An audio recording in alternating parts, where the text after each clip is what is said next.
Olá, eu sou Caroline Povoleri. Você confere agora comigo os principais destaques do Brasil e do mundo. A autoridade sanitária da Áustria emitiu um alerta nessa semana após diversas pessoas terem utilizado unidades falsificadas do medicamento Ozempic e apresentado quadros graves de hipoglicemia e convulsões. O medicamento é indicado para tratar pacientes adultos com diabetes tipo 2 não controlada. Mas a prática ilegal não está restrita somente à Europa. No Brasil, a Anvisa apreendeu ao menos 2 lotes do medicamento. Em território europeu, os relatos são de manipulação ilegal da substância e de utilização de formatos não autorizados, como implantes. Aqui no país, o medicamento ficou popular pelo uso para perda de peso. As medidas de fiscalização foram publicadas no Diário Oficial da União em junho e outubro deste ano. Os lotes apreendidos pela Anvisa são o MP5C960 e o LP6F832. Em relação ao primeiro, a agência informa que foi notificada pela farmacêutica Novo Nordisk, que identificou unidades com concentração da substância e o idioma da embalagem diferentes do original. Apenas o lote com a concentração de 1 miligrama e com rótulo em espanhol foram apreendidos. O grupo mais recente, o LP6F32, também foi detectado pelo fabricante, que notificou a Anvisa na semana passada. Mas neste caso, a Novo Nordisk não reconhece a existência do lote, o que faz com que qualquer produto da leva seja considerado falsificado. A farmacêutica afirma ainda que 2 outros lotes falsificados que foram identificados na Europa, o MP5E511 e o MP5G866, não foram detectados no Brasil. O endocrinologista Tiago Limoli orienta a população para que busque sempre a orientação de um profissional de saúde habilitado. A nossa recomendação, e da Sociedade Brasileira de Endocrinologia e Metabologia, a ABESO também, né? Então, são os órgãos que regulam e são profissionais sérios que tratam sobrepeso e obesidade. A gente recomenda que, se o paciente tem um interesse em fazer um acompanhamento fazer um tratamento para ter um emagrecimento, que acompanhe um médico credenciado. Vale sempre lembrar que para emagrecimento, para cuidar da sua saúde, não é especificamente um sinônimo do uso de uma medicação, né? São muitos aspectos que estão à frente, né, de um tratamento que são muito seguros, que todos sabemos e que devemos praticar. Bons hábitos de vida, prática de atividade física e dieta saudável vem antes de qualquer tratamento medicamentoso. Outra substância que tem registros de uso ilegal no Brasil é a semaglutida, de mesmo princípio ativo do Ozempic. O Instituto Nacional de Estudos e Pesquisas Educacionais Anísio Teixeira, o INEP, divulgou os locais de prova do Enem 2023. Alguns dos inscritos reclamaram da distância do lugar escolhidos para o exame.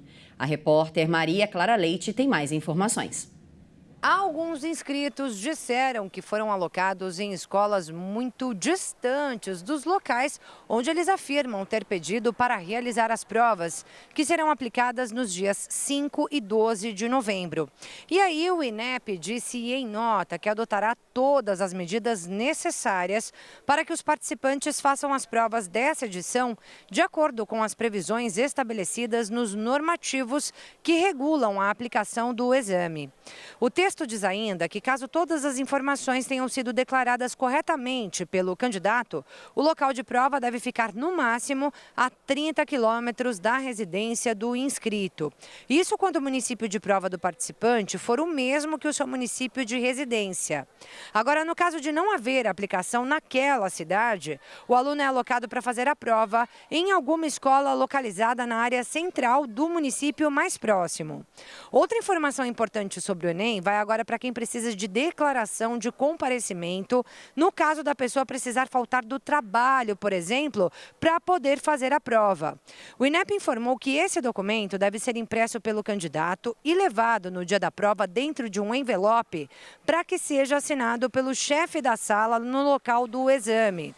Só com essa assinatura é que o documento tem validade. Essa declaração de comparecimento do Exame Nacional do Ensino Médio fica disponível para impressão na página do participante, que é acessada por meio de CPF e senha.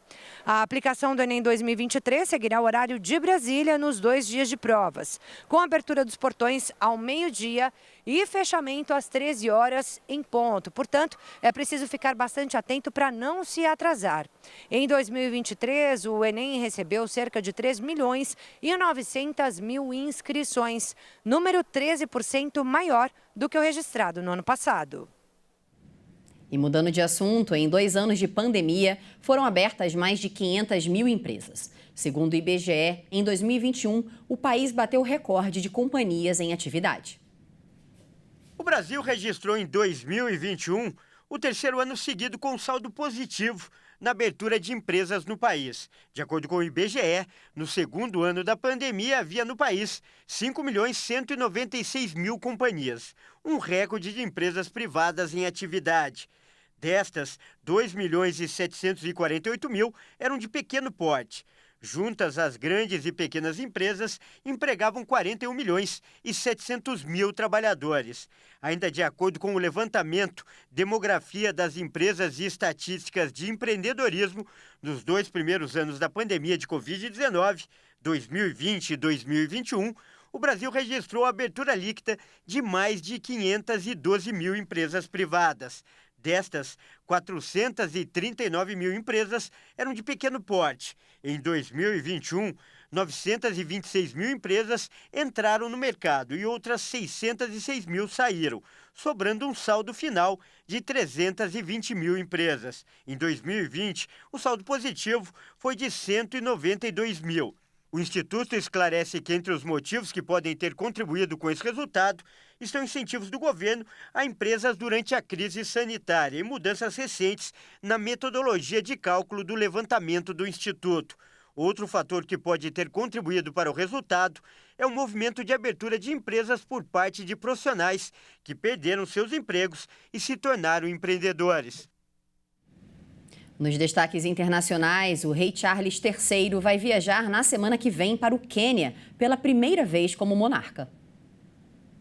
A instituição parece frágil em um momento em que se multiplicam os apelos para que o Reino Unido enfrente e reconheça seu passado colonial. Gostaria que o rei abordasse as questões das pessoas que morreram naquela época, porque há tantas pessoas que morreram e suas famílias estão em dificuldades, não vivem bem, pelo menos como aquelas famílias que serão compensadas. Então acho que essa questão pode ser tratada assim. A escolha do Quênia tem um forte significado para Charles e para a família real. Foi nesse país africano, em 1952, que Elizabeth II soube da morte de seu pai, o rei George VI, o que a tornou a nova soberana do Reino Unido.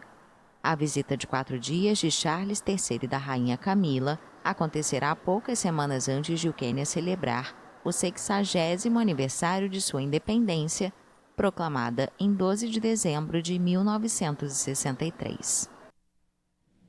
E no Iraque, arqueólogos encontraram uma estátua de um touro medindo mais de 3 metros e pesando 18 toneladas. Uma escavação arqueológica no norte do Iraque resultou na descoberta de uma escultura de mais de 2.700 anos. O topo do artefato foi roubado por contrabandistas na década de 1990 e encontrado em pedaços, mas foi reconstruído pelo Museu Nacional do Iraque. O time de escavação francesa em Khorsabad esteve escavando o Portão 6 neste ano, que foi descoberto no século XIX, e desde então tem sido uma história muito complexa. Foi ocupado por militares e depois por forças curdas iraquianas durante a guerra recente. Sabíamos que Lamassos estava aqui porque tinha sido localizado pelo arqueólogo Victor Plas no século XIX e agora escavamos novamente aqui. A estátua mede 3,8 por 3,9 metros, pesa 18 toneladas e é feita de alabastro de gesso. A escultura foi erguida durante o mandato do rei assírio Sargão II, que governou entre os anos de 722 e 705 a.C., para proteger uma cidade antiga que estava a 15 quilômetros de Mossul, no norte do Iraque. E essa edição fica por aqui, mas se você quiser rever essa ou conferir outras reportagens, é só acessar o nosso canal Hit Notícias no YouTube. Muito obrigada pela sua companhia. Tchau, tchau.